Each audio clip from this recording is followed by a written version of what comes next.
Hello students, I am Ayush Purohit from Navjyoti Global School, Gurgaon, and I welcome you all to the online classes of Navjyoti Global Schools. Student, today we are studying English of class 7th. There is two books in your English 7th class. First one is Honeycomb, which we have completed. Second one is An Alien Hand. Students, we have completed Unit 1 in Alien Hand, and today we will study Unit 2, Bringing Up Curry. So students, let's get start with the chapter which named Bringing Up Curry. Okay, so before going to start a lecture or a chapter, we will take a small summary of the chapter and overview of a chapter. So, Kareem, a 5 months old baby elephant, lives and grow up with 9-year-old friend and keeper. तो करी जो एक 5 महीने का हाथी का हाथी का बच्चा है, जो रहता है और बड़ा हुआ है अपने 9 साल के दोस्त और अपने रखवाले के साथ. ठीक है. Kari doesn't eat much, just about 16 kilograms of delicious twigs a day. Kari जो है वो ज़्यादा नहीं खाता, लगभग 16 किलोग्राम, 16 किलो क्या खाता है वो, डिलीशियस यानी कि स्वादिष्ट ट्विगी. ट्विगी मतलब होता है बच्चों टहनिया. ठीक है, जो वो इतना एक दिन में खाता है. प्लेफुल एंड सेंसिटिव, करी saves a boy from drowning. करी कैसा है, प्लेफुल है यानी कि वो खेलता है, और वो सेंसिटिव भी है यानी कि काफ़ी, मतलब कहते हैं भावुक भी है ना, फीलिंग्स है उसमें बहुत ज़्यादा. तो और वो उस करी जो है उसने एक बच्चे को ड्राउनिंग मतलब होता है डूबने से बचाया था. ठीक है, तो आइए अब हमने एक चैप्टर का ओवरव्यू ले लिया कि जो चैप्टर है ये करी नाम के हाथी के बच्चे के ऊपर है. ठीक है. करी the elephant was 5 months old when he was given to me. Take care of. I was 9-year-old and I could reach his back if I stood on tiptoe. He seems to remain that high for nearly 2 years. We grow together. That is probably why I never found how just how just how tall he was. तो करी जो है 5 महीने का था और जब उसे मुझे दिया गया. ठीक है, और मैं कितने साल का था, मैं 9 साल का था, और मैं उसके बैक यानी कि कमर, पीछे के हिस्से कमर तक पीठ तक पहुंच सकता था. जब वो क्या करता था, अपने टिपटो यानी कि अपने पैर के अंगूठों पे खड़ा होता था. ठीक है, और ही सेम टू रिमेम दैट हाइट, वो लगभग उस ऊंचाई पर, यानी कि उसके जो हाइट थी वो लगभग 2 साल तक एक जैसी रही. हम दोनों साथ ही बड़े हुए, तो मुझे ऐसा कभी भी नहीं लगा कि वह कितना ज़्यादा बड़ा था. ठीक है. He lived in a pavilion under a hedged roof which rested on the thick tree stump so that it couldn't fall in when Curry bumped against the pole and as he moved about. तो जो करी जो है,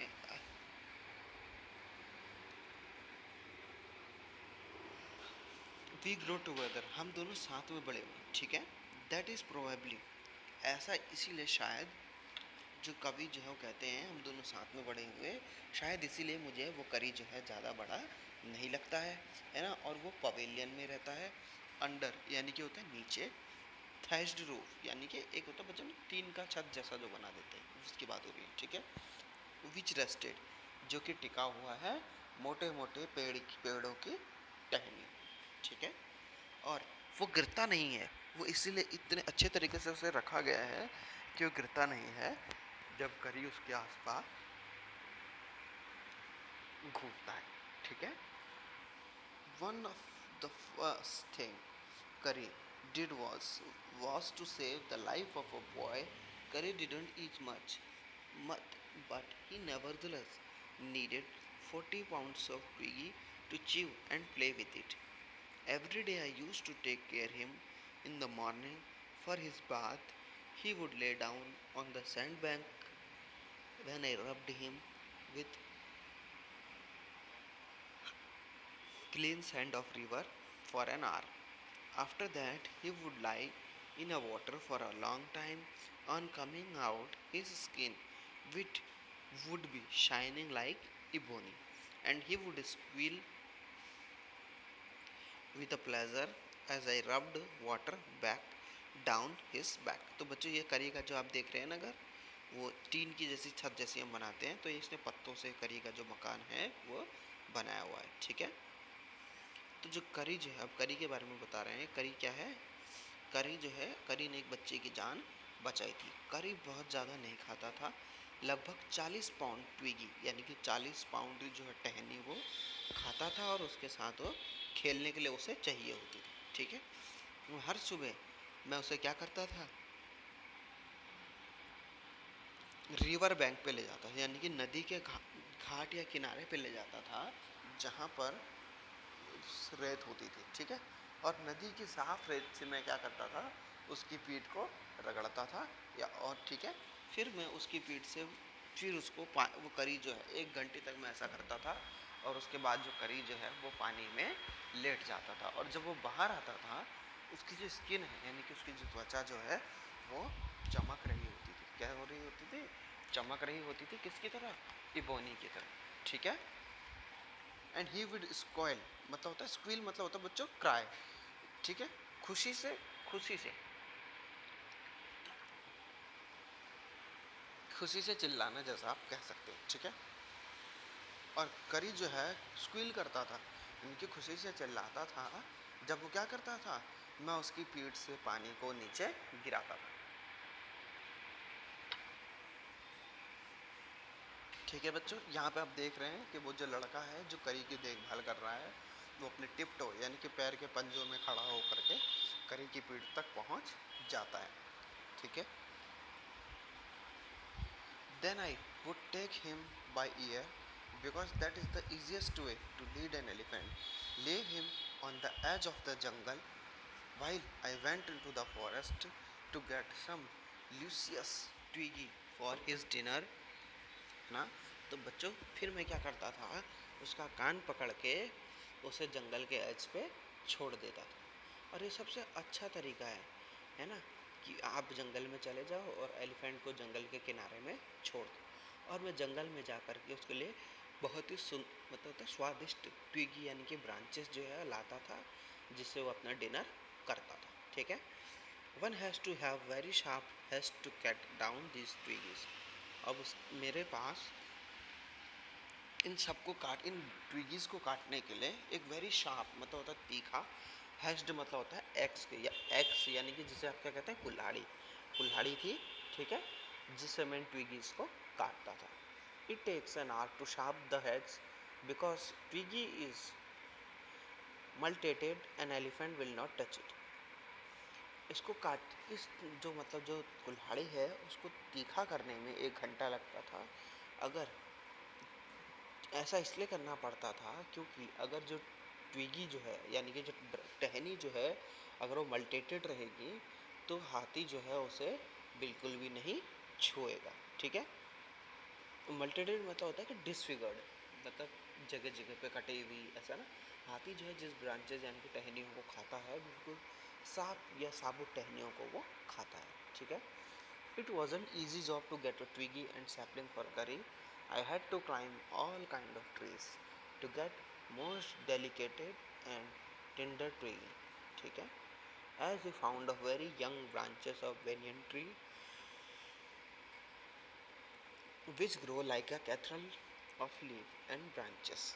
I was gathering some on one spring day of March when I suddenly curry calling me in the distance. ये करी के लिए ये टहनियाँ तोड़ना कोई भी आसान काम नहीं था, क्योंकि मुझे हर तरीके के पेड़ों पे चढ़ना पड़ता था, तभी जा कर के मैं क्या करता था, ये डेलिकेट टेंडर ट्विगी जो ट्विगी यानी कि जो टहनियाँ थी, अच्छी अच्छी स्वादिष्ट टहनियाँ थी जो मैं उन्हें तोड़ पाता था। ठीक है,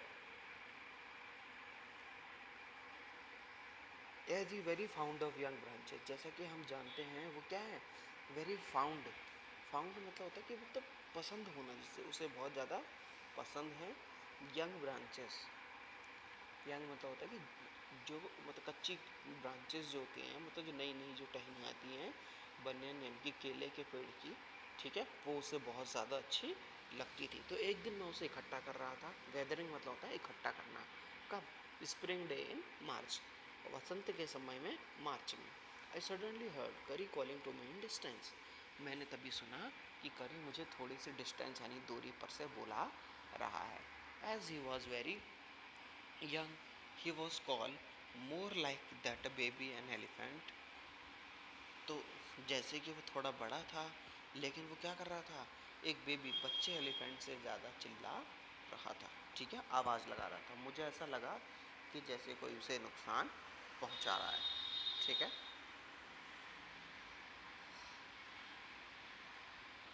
so I came down from tree my tree and ran very fast to the edge of the forest. सो मैंने क्या करा, अपनी पेड़ से नीचे उतरा और जंगल की तरफ काफ़ी तेज़ी से भागा। Where I had left him, but he was not there. जहाँ मैंने उसे छोड़ा था, but he was not there मतलब पर वो वहाँ नहीं था, ठीक है। I looked all over, but I couldn't find him. मैंने सभी जगह देखा पर मैं उसे ढूंढ नहीं सका। I went near the edge of the water. I saw a black something struggling above its surface. Then I rose higher and it was the trunk of my elephant. I thought he was drowning. I was helpless. I couldn't jump into the water to save 400 pounds of him. तो जो बच्चा है, जो हाथी है, वो कह रहा है, बच्चा है वो कह रहा है मैं हेल्पलेस यानी कि असहाय था, मैं कुछ भी नहीं कर सकता था। उसको बचाने के लिए मैं पानी में नहीं कूद सकता था और मैं जानता था जबकि वो मेरे से ज़्यादा ऊंचा है। बट जब मैंने देखा कि उसकी पीठ जो है पानी से बाहर आ गई है, and that moment he caught my eye, और उसी समय मुझे कुछ ऐसा लगा। He began to trumpet and struggle up to shore. अब वो क्या कर रहा था, वो मतलब थोड़ा सा क्या कर रहा था, थोड़ा सा परेशान हो रहा था ऊपर आने के लिए। और he pushing me into the water, अब वो मुझे पानी में खींच रहा था। As I fell into the stream I saw a boy laying on the bottom of the river. अब जैसे ही मैं नदी में गिरा, ठीक है, धारा में गिरा, तो मैंने क्या देखा, एक लड़का जो पानी में डूबा हुआ है, ठीक है। Although touch the bottom but somewhat afloat, लगभग उसने पानी की सतह को छुआ हुआ था लेकिन थोड़ा बहुत वो ऊपर उठा हुआ था। I came to the surface of the water to take my breath. There Kari was standing, his feet planted in the sandbank and his trunk stretched out like a hand waiting for mine. I dived down again, pulled the boy of the drowning to the surface, but not being a good swimmer, I couldn't swim ashore. The slow current was already dragging me down. तो कह रहे हैं, जो point है वो कह रहे हैं कि मैं बाहर आया और मैंने एक ब्रेथ ली यानी कि गहरी सांस ली। बच्चे करते हैं ना, पानी में डुबकी लगाने से पहले गहरी सांस लेते हैं और फिर डुबकी लगाते हैं। आप सभी ने भी कभी ऐसा किया होगा। तो वही पॉइंट बता रहे हैं कि मैंने क्या करा, एक गहरी सांस ली और उसके बाद पानी में डुबकी लगाई, ठीक है। डुबकी लगाई मैंने, तो उसके बाद क्या करा, उस तो मैं नीचे गया, ठीक है। और वो बच्चे को, और तब जब वो बता रहे हैं करी जो है, जो मतलब उनका हाथी था, उसके पैर जो है सैंड में यानी कि किनारे में, जो किनारे जो रेत पड़ी हुई है वहाँ पर उसके पैर जो है फंसे रुके हुए थे। और उसकी जो पीठ वो मतलब मेरा इंतज़ार कर रही थी कि मैं जैसे ही पानी से बाहर आऊँगा वो मुझे बाहर खींचेगा, ठीक है। बट एक अच्छे स्विमर की तरह मैं नीचे गया गया गया तो सही, पर एक अच्छी स्विमर की तरह मैं किनारे तक बाहर नहीं आ पाया क्योंकि एक धीमा सा करंट मुझे नीचे की ओर खींच रहा था, ठीक है। ड्रैगिंग में डाउन, ड्रैगिंग में मतलब होता है खींचना, डाउन मतलब होता है नीचे की तरफ, ठीक है। Seeing a drift by the drifted in the current, Curry, who was usually slow and ponderous, suddenly darted down like a hawk and come halfway into the water. There I saw him stretch out his trunk again. I raised my hand to catch it and it slipped. I found myself undergoing the water again, but this time I found the water was not so deep, so I sank to the bottom of the river and doubled my feet doubled my feet under me, okay, under me, and then sudden came to the river bed. So I shot upward like an arrow. In spite of fact, I was holding my drowning boys with my hand.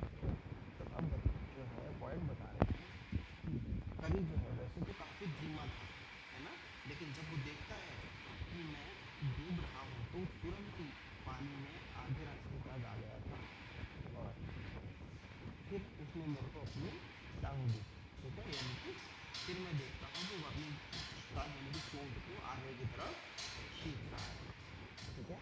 तो लेकिन मैंने जैसे ही उसे पकड़ने की कोशिश करी वो क्या हो गई, स्लिप्ड हो गई मतलब फिसल गई, ठीक है। I found my self going under the water. मैंने देखा कि मैं पानी में जा रहा हूँ, ठीक है, दोबारा पानी में जा रहा हूँ, but this time I found water was no deep, not very deep, पर इस समय मैंने देखा कि पानी बहुत ज़्यादा गहरा नहीं। आई सेंक टू द बॉटम, यानी कि मैं पानी में नीचे की तरफ मैंने सेंक मतलब होता गोता खाना या डुबकी लगा, ठीक है, पानी में नीचे की तरफ डूबा, ठीक है। क्या करा, पानी नदी के तले पे मैंने अपने जोर से पैर मारे और तीर की तरह ऊपर की तरफ आ गया। बच्चों कभी आपने भी कभी नदी में किया होगा ऐसा कि नहाते वक्त जब आप नीचे पैर मारते हैं पानी में, नदी में या किसी तालाब में, तो क्या होता है आप तुरंत ही ऊपर की तरफ आते हैं, क्यों, क्योंकि आपने एक अपने ऊपर फोर्स लगाया है और वो फोर्स आपके ऊपर की तरफ घूमता है, ठीक है। पर जैसे ही मैं किया तो ऊपर आया और मैंने क्या, और वो जो डूबा हुआ लड़का था वो मेरे हाथ में था। अब मैंने देखा कि कुछ रस्सी जैसा मेरे गले में आ गया है, इस चीज़ ने मुझे डराया। मैंने सोचा कि कोई पानी का एनिमल मुझे डुबाने जा रहा है, ठीक है। I heard Kari's feeling, I know it was strung about my neck to pull the boat ashore. अब फिर मैंने देखा कि करी जो है वो उसमें मतलब आवाज़ निकाल रहा है, ठीक है, और मैं समझ गया था कि ये उसकी सूंड है और जो हम दोनों को किनारे ले जा रहा है। Kari was like a baby, he had to train to be good, if you don't tell him when he was naughty he was up to mischief then again. One day, somebody gave him some banana sweet. Very soon he developed a great love for ripe bananas. He used to keep large plates of food on the table near the window in the dining room. One day, all the bananas that table disappeared. My family blamed the servants for eating all the fruits. A few days later, the fruit disappeared again. But this time the blame was put on me. But I knew I hadn't done it. It made me angry with my parents and the servants, for sure they had taken all the fruit. Next time the fruit disappeared, I found all bananas smashed in Curry's pavilion. This surprised me very much. I had never seen fruit there. As you know, he always lived on twiggies. Next day, I was sitting on the dining table, wondering I should take some fruit from the table. तो बच्चों क्या होता है, करीब एक बच्चे की तरह था, उसे सही या गलत की सीख जो है हमें देनी चाहिए थी। एक दिन की बात है, उसे किसी ने बनाना दिए, केले दिए और उसको केले खाना बहुत ज़्यादा अच्छा लगने लगा, ठीक है। हम क्या करते थे, एक बड़ी सी प्लेट जो है अपने डाइनिंग टेबल पे रखते थे, खिड़की के नज़दीक, ठीक है। एक दिन क्या हुआ, वहाँ से जो बनाना जो है वो गायब हो गया, यानी कि केले जो है वो गायब हो गए। तो उनकी फैमिली ने सर्वेंट्स यानी कि नौकरों को कहा कि ये तुमने किया होगा, ठीक है। लेकिन कुछ दिन बाद फिर दोबारा ऐसा हुआ, है ना, दोबारा बनाना गायब हो गए। तो इस समय जो है मैं ब्लेम जो है वो, यानी कि ब्लेम यानी कि दोष, वो मेरे ऊपर आ गया, ठीक है। इस समय जो दोष जो है वो मेरे ऊपर आ गया पर मैं जानता था ये सब मैंने नहीं किया है। ठीक है, इतनी चीज़ आपको क्लियर हो रही है ना? It made me very angry with my parents and the servants. इस चीज़ में मुझे बहुत ज़्यादा गुस्सा आया मेरे पेरेंट्स से। मैं बहुत ज़्यादा गुस्सा हो गया अपने पेरेंट्स से और अपने सर्वेंट्स से। ठीक है, for I sure they had taken all the food. मुझे लग रहा था कि उन लोगों ने ही वो फ्रूट यानी कि फल लिए हैं। ठीक है, नेक्स्ट डे फिर से फूड गायब हो गए और मैंने सभी बनाना यानी कि सभी केले जो है करी के पवेलियन जहाँ करी रहता था वहाँ स्मैश यानी कि पिचके हुए देखे। ठीक है, this surprise me very much. I had never seen the food there. तो इस चीज़ ने मुझे बड़ा आश्चर्यचकित कर दिया। मैंने वहाँ कभी भी कोई फ्रूट यानी कि फल नहीं देखे थे। ठीक है, next day I was sitting in the dining room. अगले दिन जब मैं डाइनिंग रूम में बैठा था, wondering I should take some fruit from the table. मुझे लग रहा था कि चलो मुझे टेबल से कुछ फ्रूट या फल जो है वो ले लेनी चाहिए बिना मेरे पेरेंट्स की परमिशन के। A long black thing very much like a snake suddenly come through the window and disappear with all bananas. I was frightened because I have never seen snakes eating bananas. I thought it must be terrible snake and that will sneak it and take fruit. I crept out the room with great fear in my heart, running out the house, fearing sure the snake would come back into the house and eat all fruits and kill off us. ठीक है, तो एक दिन क्या हुआ, जो point जो है वो सोचता है कि मुझे एक बिना अपने माता पिता की परमिशन के सभी फल जो है वो खा लेने चाहिए। ठीक है, तो मैं वो जैसे ही पॉइंट जो है विंडो पे जाता है वहाँ पे क्या देखता है, एक बड़ी सी चीज़ सांप की जैसी विंडो पे आ रही है और वो सभी बनानास को लेकर के चली गई। अब जो है जो पॉइंट जो है वो काफ़ी डर जाता है। पॉइंट काफ़ी डर जाता है तो वो क्या सोचता है कि ये कोई बहुत टेरेबल यानी कि भयानक जो है वो स्नैक होगा यानी कि सांप होगा जो कि बनाना खा रहा होगा। और ये सभी पॉइंट जो है, जो my heart run out of the house, मेरा जो दिल जो है घर से बाहर चला गया। Feeling sure the snake would come back into the house and eat all fruit and kill all of us. अब जो मैं सोच रहा था कि सांप दोबारा वापस आएगा और हम सबको मार सभी फल भी खा लेगा और हमें मार भी देगा। तो जैसे ही मैं बाहर गया, as I went out I saw Kari's back disappearing in the direction of the pavilion. So I was frightened that I wanted his company to cheer up me. I ran after him into the pavilion. I found there eating bananas. I stood in the astonishment. The bananas were laying strewn all around him. He stretched out his trunk to reach for one far away from where he is standing. That instant, the trunk looked like a black snake, and I realized that Curry was the thief. I went him, pulled him out by the ear, and joyously showed my parents that it was Curry, not I. That ठीक है, not I had eaten all the fruits these many weeks. तो क्या हुआ, जो point है वो जब देखते हैं कि एक सांप जो है वो घर से बाहर की तरफ जा रहा है तो वो बहुत डर जाते हैं। लेकिन तभी वो करी की बैक जो है डिसअपेयर यानी कि गायब होते हुए देखते हैं तो उन्हें क्या लगता है, बड़ा डर लगता है। लेकिन वो सोचते हैं कि मुझे करी की क्या चाहिए, कंपनी चाहिए, उसका साथ चाहिए।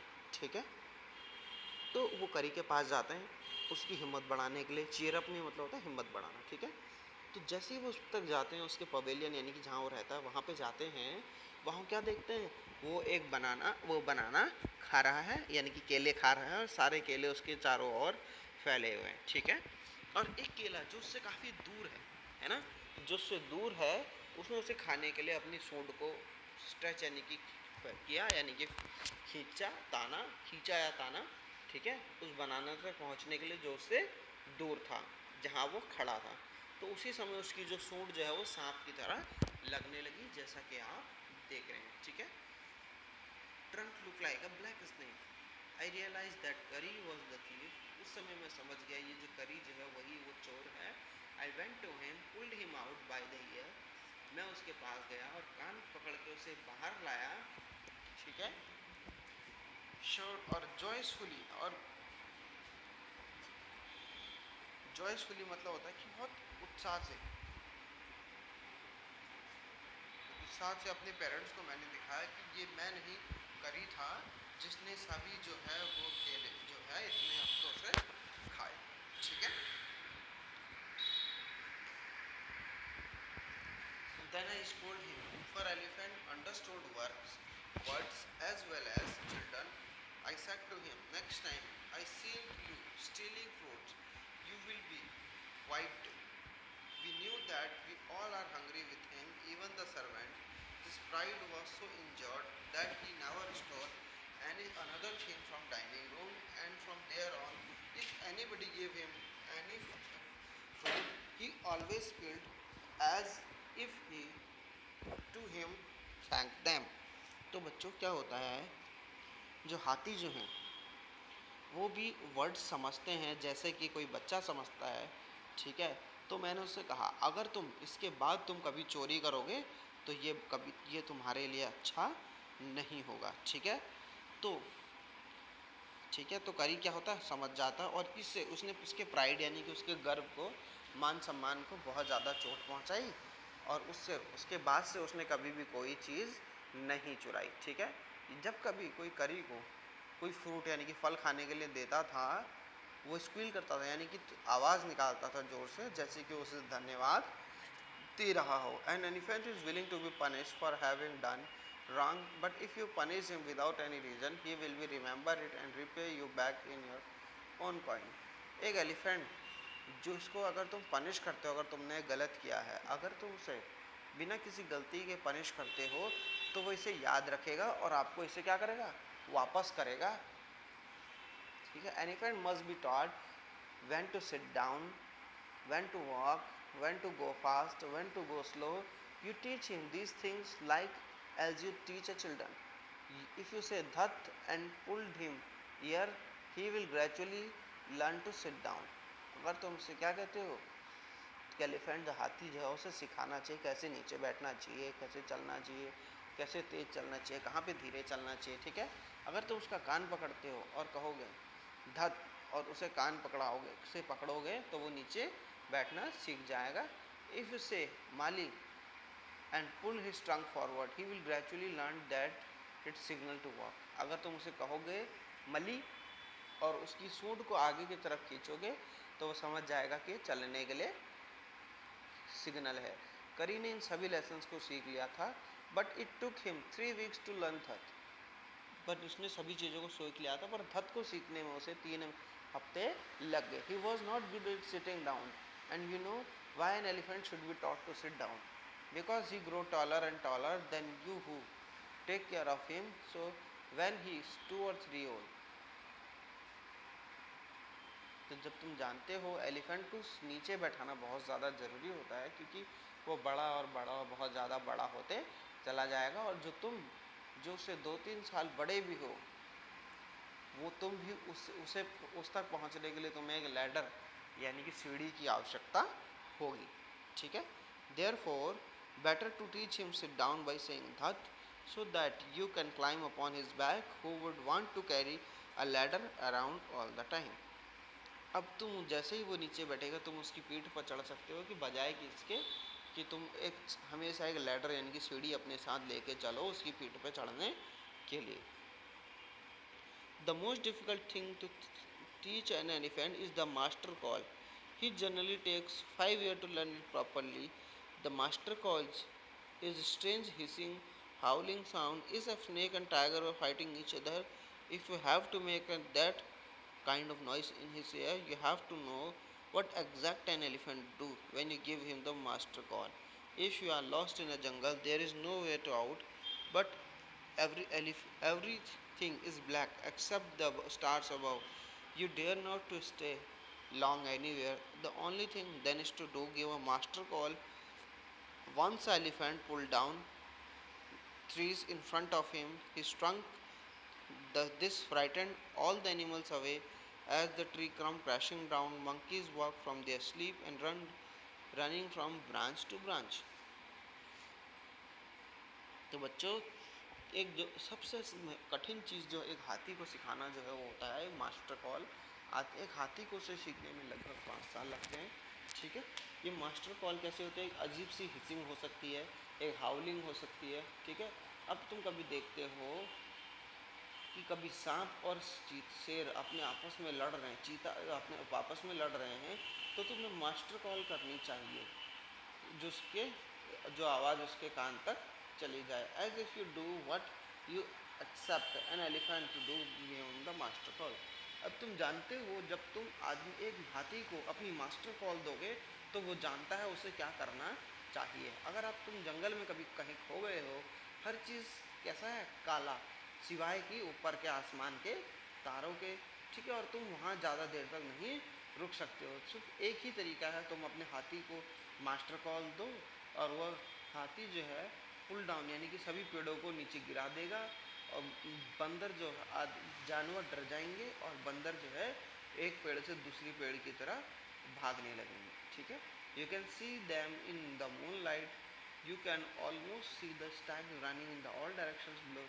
You can hear the growl of the tiger in the distance. Even he is frightened. Then the elephant pulled the next tree and the next and the next. Soon you found that the road has been made right through the jungle straight down to your house. अब तुम देखोगे कि जैसे हाथी जो है, सभी जानवर जो है इधर उधर सभी डायरेक्शंस में भाग रहे हैं, और तुम शेर की भी आवाज़ सुनोगे। हाँ, यहाँ तक कि वो भी डरा हुआ होगा। हाथी क्या करता है, आपके एक पेड़ उसके बाद दूसरा, दूसरे के बाद तीसरा और चौथा, ऐसे करके पेड़ों को उखाड़ता चला जाता है, और जल्दी तुम देखोगे कि वहाँ से तुम्हारे घर तक एक सीधी रोड बन गई है। तो स्टूडेंट्स, यहाँ पर ये चैप्टर, आज का ये चैप्टर यहीं पे ख़त्म होता है। धन गोपाल मुखर्जी के द्वारा लिखित एक कविता जो पोयम थी, जो चैप्टर था, जो आज हमने पढ़ा। और आज उसके बाद हम आपसे मिलेंगे नए लेक्चर में। तब तक के लिए हैव अ गुड डे।